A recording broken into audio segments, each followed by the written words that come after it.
Okay, so for this week for drawing one, you guys the assignment's gonna be called You Pick, and basically you guys are choosing what you are going to work on for the week. So this is totally up to you. And what you have to do is you have to find some object and basically make it an on shape. It can be virtually anything. I think in the assignment example, I tell you it can't be, a stack of post-it notes or your cell phone. Okay, that stuff's not going to count because it's pretty basic. You guys have worked long enough now with some solid modeling. You've done solid modeling on Inventor, and now for a couple weeks with Onshape, you should be able to create something other than some of these parts that you've been having to do that don't really look like anything. So, and I think I showed you this last week in the video.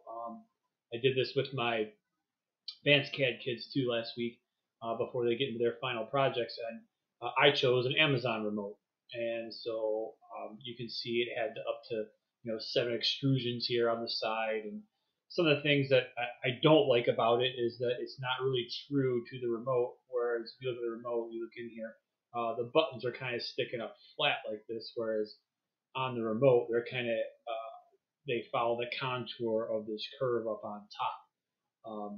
And same thing with this selector wheel over here. But it's a pretty good approximation, and it's the exact size. So I had the remote sitting here on my desk, and I pulled out a scale, and I just sat there and took some measurements. That's also the nice thing about it is that it does not have to be 100% accurate. If you're in between something, or you just want to make some guesstimations, that's fine.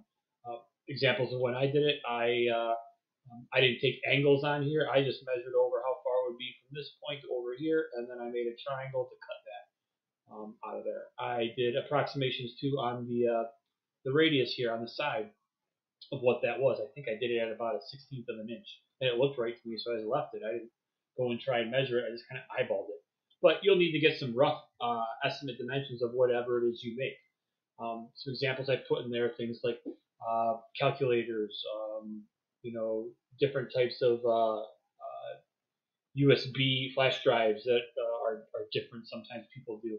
I could show you some of the things that my advanced kids did last week. Is one kid did a lock that he had sitting on his desk, or his version of a lock that was sitting here. Another kid did a water bottle.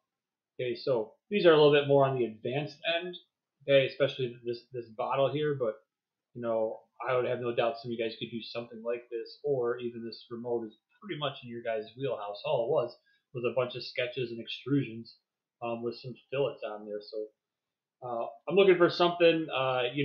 We're talking into the 5 to 6, 7 extrusion range. You've been on the computer for a while. It should look like some basic shape. It should look. When I open it up, I should be able to tell what this thing is. So if you do have any questions, want to know if something's acceptable or not, just let me know. But basically, go look around your house and find something that you think you can do, and use some of these tools up here. We haven't really gotten to the revolve command, and I know it's particularly this student. He uses revolve quite a bit in some of his work here, and you can get out of here for a sec and see the sketch that he goes in, and he does lots of revolves and things like that. He does lots of patterning.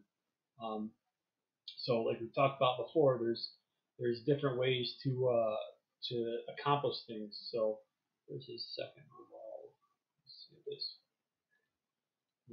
He draws like a side profile here to revolve the scene on this bottle, which I like that he takes that approach. But use these tools, use some of the things that you guys have learned, and come up with something to turn in for this week. So some sort of object, not too big, something usually handheld is what we're looking for, with some detail on there. All right.